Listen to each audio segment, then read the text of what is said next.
going on, guys? Welcome to Everything Always. My name's Michael Roman. Now, it feels like we've gotten Spider-Man 3 news every other day for the last couple of months, with hype at an all-time high for this film, even though it's almost a year away. And although yesterday we got a brand new 30-second WandaVision trailer, you guys don't need me to break down another 30-second clip. With this show almost 2 weeks away, the Marvel hype is real, and now we have a brand new report, not specifically about Spider-Man 3, but rather about the future of Spider-Man in the MCU. Rumors breaking yesterday via tweets, and then an official report from an industry insider confirming that another deal is almost done. We're going to break down where this is coming from, what it says about the future of Tom Holland's Peter Parker in the Marvel Cinematic Universe, and of course what it means for the future of the sharing agreement between Sony and Marvel Studios. But first, if you could grab the subscribe button, we're still giving away this insane 1/4 scale Beta Ray Bill, as well as our third and final Infinity Saga box set, and now we've added a PlayStation 5. If you want to be entered to win, all you have to do, hit the subscribe button, then leave a comment down below, and if you want, stick around at the end of the video. We'll get into all the giveaway stuff again there. So as synchronicity would have it, this actually came from two separate sources yesterday in the form of two different reports. The first of which, tweets from KC Walsh, the editor over at Geeks Worldwide, and has been picking up a lot of notoriety recently for the accuracy and proximity of some of his scoops. He indicated via tweet that Spider-Man wouldn't be going anywhere for a while, as he was to play a pivotal role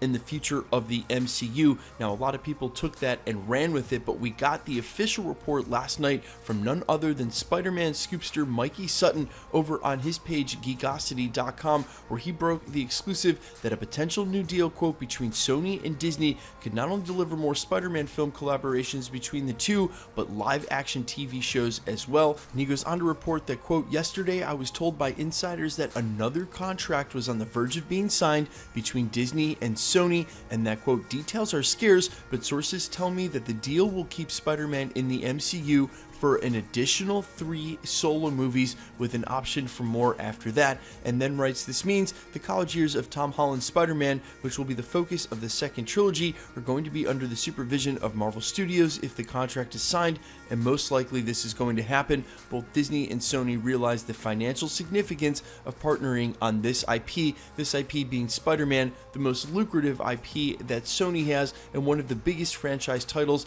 that the Marvel Studios cinematic universe has, despite all of the investment into the Avengers. Now, this is something that Mikey Sutton originally scooped all the way back when the deal between Sony and Disney was signed the first time, again stemming back to September and October of 2019. So to give credit where credit's due, although KC Walsh mentioned yesterday that Spider-Man isn't going anywhere and he'll be pivotal in the MCU, Mikey Sutton has been saying that for over a year and was one of the first to say, hey, look, this is going to be a multi-trilogy situation with Tom Holland's Peter Parker. We're going to get the high school trilogy, a college trilogy, and then hopefully a trilogy with him as an adult in the MCU, making for 9 solo films on top of all the other cameos he's going to have from the Avengers films and whatever else is in the future. Either way, the important takeaway, Sony and Disney understand that working together on Spider-Man, at least Tom Holland's Peter Parker, to keep him in the MCU is the best way to serve fans and the best way for both of them to make a lot of money.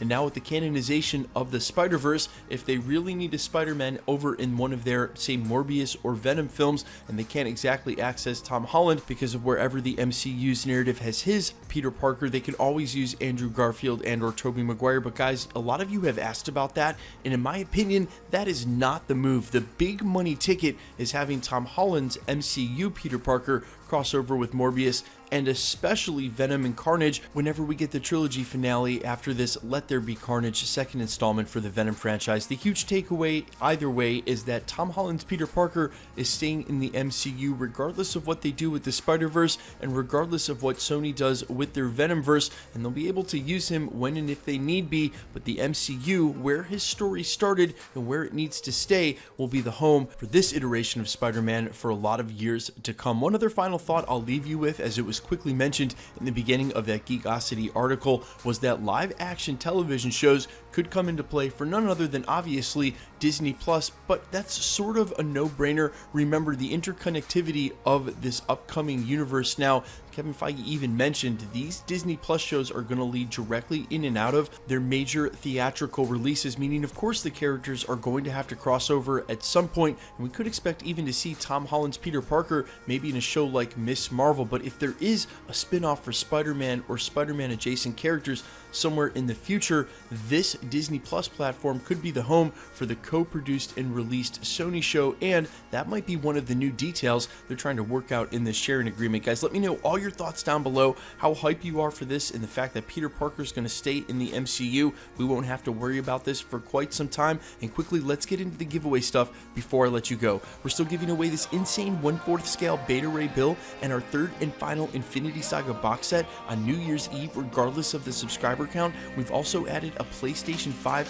at 800,000 subscribers. If you want to be entered to win, all you have to do, hit the subscribe button, then leave a comment down below, and because it's truly random, the more videos you comment on, the better chance you have of winning. Then hit the notification bell with notifications turned on to keep up with the content. And of course, if you enjoyed today's video or the other videos here at the channel, hit that like button. My name's Michael Roman. You can find me over on Instagram at IamFires, over on Spotify under All Fires, or on Twitch, twitch.tv/Nevelin. There are links down in the description to all three. Thanks for checking out the channel, and stick around, guys. We'll be posting again real soon.